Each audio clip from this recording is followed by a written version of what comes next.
La session Van est officiellement ouverte. Les amis, j'espère que vous allez bien. La France est en demi-finale. Demi-finale de l'Euro 2024 et jouera son ticket pour la finale face à l'Espagne. Dans le même temps, l'Espagne a battu l'Allemagne en début de journée. Franchement, c'était une journée un petit peu triste pour le football qui avait bien commencé, en tout cas dans la nuit. L'Argentine qui se qualifie, l'Espagne et l'Allemagne qui livrent un match franchement magnifique. 120 minutes de plaisir avec des rebondissements, du suspense, un niveau de jeu technique intéressant. Et ensuite, un match, honnêtement, un des pires matchs que j'ai eu de ma vie à l'Euro. Encore une fois, qui confirme que l'Euro a tellement perdu en niveau, que le football en général a perdu en niveau technique, tactique et tout ce que vous voulez. Un espèce de simulacre. Franchement, ce France-Portugal là, 120 minutes où on a enchaîné les purges, les séquences de purges, où on s'est ennuyé, on n'a vu aucune action intéressante, on a vu des stars qui étaient vraiment à la ramasse et deux capitaines qui étaient les pires joueurs sur le terrain. Je nomme évidemment Kylian Mbappé et Cristiano Ronaldo. Franchement, les mecs, heureusement qu'à la fin, ça se termine avec une fin favorable à une France qui, je pense, méritait un peu plus que le Portugal pour prendre la place pour la demi-finale. Mais globalement, ce match a été une honte pour le football. Tout simplement.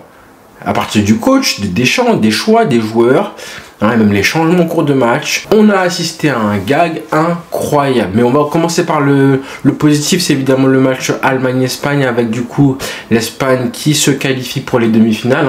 Je garde le meilleur pour la fin. Là, je suis un petit peu chaud là, niveau insulte, niveau van, j'ai de l'inspiration. Donc je garde la fin pour le Portugal-France. Mais Espagne-Allemagne, comme je disais, c'était un très beau match avec malheureusement Pedri qui s'est blessé. Ça, c'est la mauvaise nouvelle. On parle, j'ai vu un petit peu les informations qui parlent d'une entorse du genou, donc c'est pas très grave non plus. Euro terminé malheureusement pour lui, alors que voilà, il avait encore des choses à faire. Ce sera compliqué pour l'Espagne de faire sans lui, parce que Daniel Olmo, certes, a fait un très beau match, mais est-ce qu'il n'était pas en sur-régime? Est-ce que le prochain match face à la France, il y aura moins d'espace, il y aura plus de... Physiquement, ce sera plus fort que l'Espagne? Est-ce qu'on aura un grand Olmo? Ça, j'en doute. En attendant, l'Espagne a fait un très beau match, a réussi à mener au score 1-0 sur une nouvelle action de grande classe de Lamine Yamal qui me fait du bien. Et malheureusement, Lamine Yamal a été sorti du terrain beaucoup trop tôt dans le match, on va en reparler, mais Lamine Yamal, déjà ce qu'il fait, c'est incroyable. Encore une fois, une passe décisive. J'ai vu un chiffre passer comme quoi apparemment il n'est plus qu'à une seule passe du nombre de pas décisives de CR7 lors de ces 6 euros disputés en carrière. Lamine Yamal, donc, qui est meilleur passeur de l'Euro 2024, qui a fait encore une fois un très gros match. Il avait un client en face de lui en tant que latéral gauche, et une fois qu'il sort, Lamine Yamal, dès qu'il sort du terrain, on n'a pas compris pourquoi il sort du terrain si tôt que ça, vraiment pas, j'ai pas compris. Et tu sens en plus le changement, c'est pour faire entrer Ferran Torres. Là, c'est encore moins compréhensible. Et puis voilà, peut-être qu'il voulait, je sais pas, comme Lamine Yamal, c'est un joueur qui prend pas beaucoup la profondeur. Il voulait faire rentrer un joueur en la personne de Ferran Torres qui la prend un peu plus que Lamine Yamal. Sauf qu'une fois qu'il rentre, Ferran Torres, l'Espagne n'avait plus une seule situation de contre. On avait un Ferran Torres, dès que tu le passes le ballon, et que même lui, quand il est en 1 contre 1 et qu'il faut dribbler, lui, comme c'est pas un dribbleur, et il revient en retrait. Donc toutes les occasions, les situations de transition, de contre et d'attaque rapide, elles étaient gaspillées ou en danger par un Ferran Torres qui ne sert à rien quand l'équipe est menée au score et qu'il faut sortir vite le ballon. Techniquement, il ne peut pas aussi la relancer, la sortie proprement, contrairement à Lamine Yamal qui, lui, grâce à la conduite de balle, faisait beaucoup plus de bien que ça. Dès qu'il est sorti, Lamine Yamal, en plus après ça, il fait sortir en plus Nico Williams. Tu fais sortir tes 2 joueurs les plus déséquilibrants de l'équipe. Je n'ai pas compris. Si jamais l'Allemagne était passée, j'étais prêt à insulter toute la famille de Monsieur De La Fuente qui, voilà, s'en sort bien grâce à ce but en fin de match de Merino. Avant ça, comme je disais, l'Espagne a mené au score, a fait un bon match de guerrier. Je pense qu'ils ont mis pas mal de temps, ils ont souffert, mais ils ont mis pas mal de temps à se remettre de la blessure de Pedri. Je pense qu'ils ont pris un gros coup sur la tête, moralement. Le match démarrait bien, ils ont bien démarré l'Espagne, et quand Pedri s'est blessé, et voilà, très tôt dans le match, ensuite on a senti une baisse au niveau du jeu, de l'intensité de l'Espagne. Et ouais, pareil pour Pedri, gros, ce qu'il fait comme attentat, c'est n'importe quoi. La prise de l'arbitre, c'est très grave. L'arbitrage, même pas un carton, rien du tout. Moi je m'en fous de la règle. Enfin, la règle, c'est pas une règle. C'est plus se dire que bon, c'est le début du match, on va être un peu pédagogue, on va voilà, avertir plus que ça. Moi je m'en fous. La faute, elle est dangereuse. Il y a un joueur qui se blesse. C'est pour ça que j'arrête pas de militer pour que les joueurs qui blessent d'autres joueurs soient suspendus le temps de la blessure. Bon là c'est pas très grave parce que Kroos finalement il est à la retraite, mais moi je suis pour ça. Ça veut dire que si l'Allemagne était passée, j'aurais mis suspension pour Kroos pendant en gros, 3 semaines, je crois, Pedri il a annoncé absent. 3 semaines d'absence pour Kroos aussi. Du coup, il aurait loupé demi-finale et finale et retraite après ça. Mais bon, ça, c'est moi et ma vision du football. Parce que ce qui fait Toni Kroos, c'est juste n'importe quoi. C'est un jeune joueur de 21 ans. Tu arrives comme ça, c'est juste. Ouais, c'est très grave. L'arbitre, en plus, il est bien placé. Il est à 5 mètres de ça. Tout le monde le voit très bien. Kroos, il arrive, c'est gratuit ce qu'il fait, hein. C'est vraiment gratuit, il n'a jamais été aussi agressif que ça. Pourquoi il fait ça comme ça au début de match? Parce qu'il sait justement qu'il n'aura pas de carton jaune. Et ça marche en plus, je sais pas, il ne prend pas de carton et en plus, je crois 2-3 minutes plus tard, il fait une faute énorme, encore pire je crois sur Lamine Yamal. Et pareil, pas de jaune.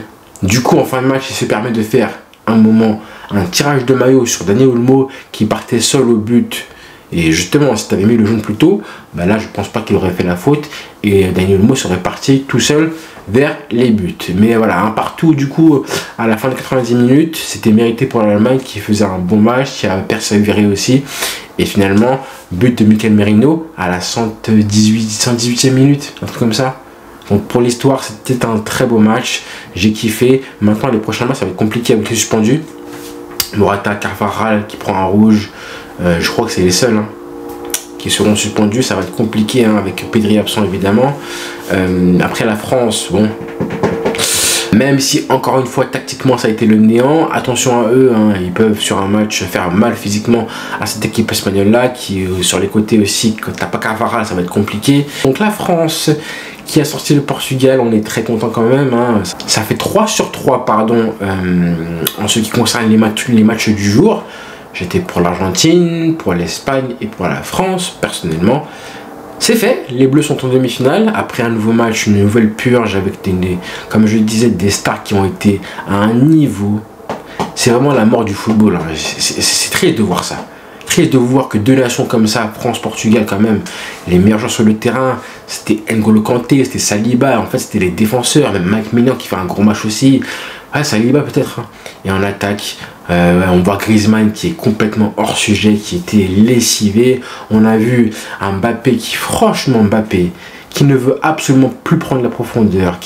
En plus, je trouve que la France a quand même, mine de rien, malgré le néant tactique, en début de match jusqu'à la 60e minute, il y avait des actions qui étaient assez intéressantes. Et tu te dis que si tu avais un vrai numéro 9, dans la surface de réparation, qui est un vrai 9 de surface, un mec qui attaque la zone, ça aurait fait du bien à la conclusion des actions initiées par Mbappé parfois, un ou deux débordements sur le côté gauche, par côté droit ça a été Koundé qui a fait des bonnes choses aussi, par N'Golo Kanté qui a été monstrueux encore une fois. Pas mal d'actions intéressantes, mais Griezmann aussi a été bon. Et tu te dis, mais il faut un numéro 9. Et là, il le fait rentrer, il fait jouer Kolo Muani tellement longtemps. Kolo Muani qui a été franchement scandaleux encore une fois. 90 millions les frères. 90 patates le PSG. Comment ça me choque. Ça me choque vraiment. Et je réitère mes propos comme quoi les défenseurs étaient les meilleurs joueurs ce soir. On a encore vu un grand Pepe, Paulinho, Vitinha, Diogo Costa aussi, côté Portugal. Cancelo a fait un bon match, faut le dire, il a fait un bon match. Nuno Mendes, au début du match, ça allait, même si après c'est un peu éteint face aux ailiers français. Dembélé, je trouve, a fait une bonne entrée, honnêtement, il marque son tir au but avec pas mal de sang-froid. Ça c'est rare chez lui de le voir aussi calme, aussi posé à la finition, même s'il a une action aussi où il dribble 2-3 joueurs et il frappe du gauche au-dessus comme d'habitude. Mais globalement, Pepe, ce qu'il a fait, franchement, Pepe, 41 ans, bravo à lui, je le félicite.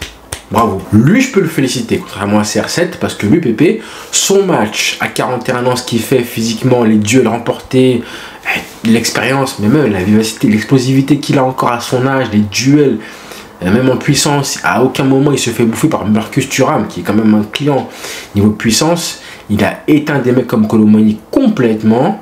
Franchement, Pepe, pour moi, ce qu'il fait, je l'ai dit sur Twitter plusieurs fois, physiquement, ce qu'il fait à 41 ans, c'est encore plus impressionnant que ce que font largement même, ce que fait Modric et ce que fait CR7. Et pourtant, c'est un défenseur. Hein, on pourrait dire que les défenseurs, à leur âge, c'est un peu normal de durer, mais on voit que c'est pas ça, il n'y a pas que ça. Parce que vu comment CR7 s'économise, qui ne fait absolument plus aucun effort, un petit peu de pressing, mais il trottine, il marche, il se replace pas, il défend pas. Mbappé joue pareil, hein. Lui il a 25 ans, c'est encore plus grave. Et Modric qui fait quand même pas mal d'efforts, mais ce que fait Pépé, pour moi, c'est au-dessus. Dans les duels, il faut être là.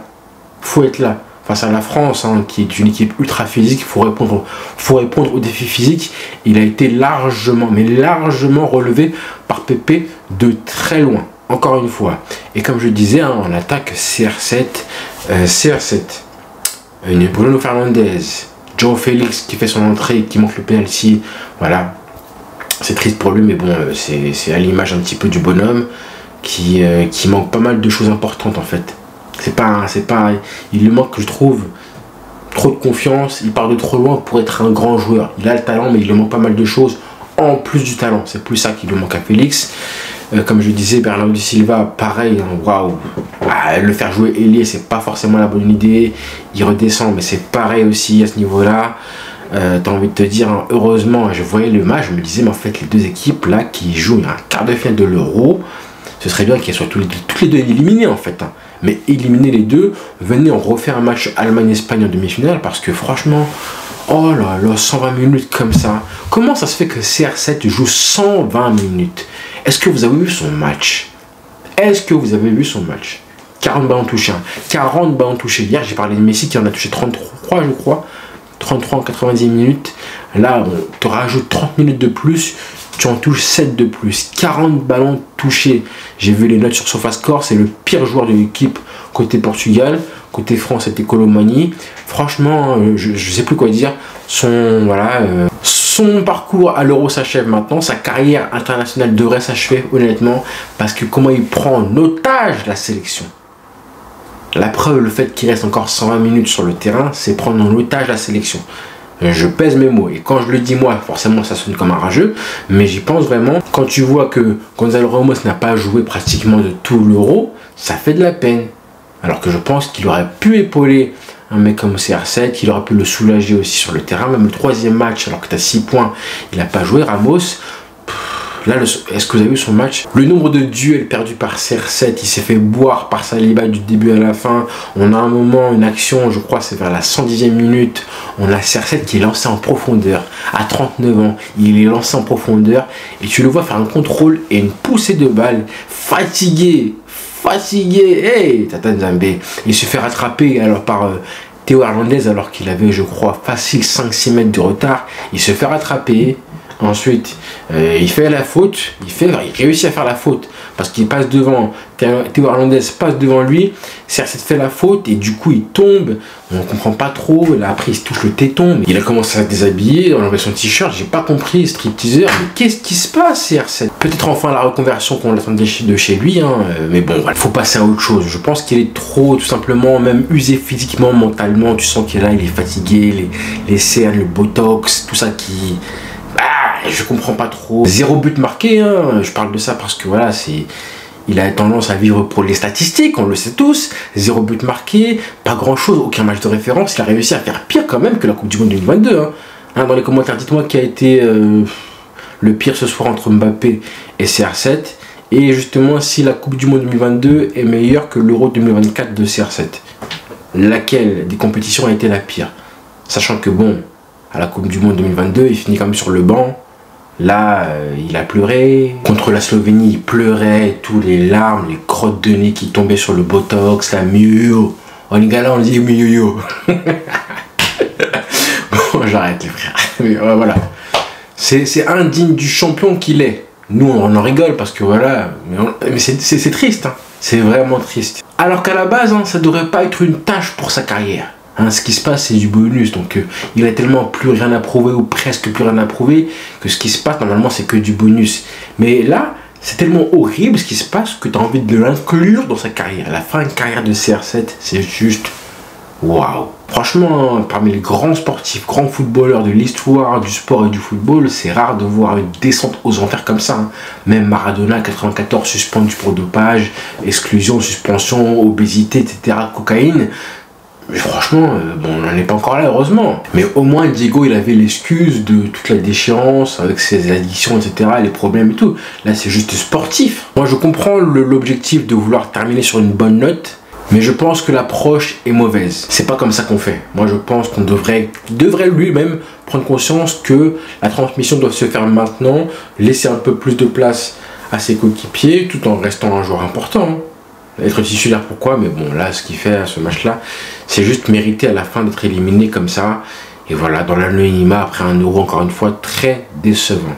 Voilà, je m'arrête là, mais en tout cas, ça a été une journée intéressante au début, qui s'est mal terminée. Mais bon, la moins pire des deux équipes est passée. C'est ce qu'on pouvait, du coup, espérer, hein, tout simplement. C'est ce que je voulais. Hein. Moi, je suis pas contre le football, contre le Portugal. C'est juste que si tu fais le bilan des équipes qui ont été les plus joueuses et méritantes, à la fin, tu as eu Argentine.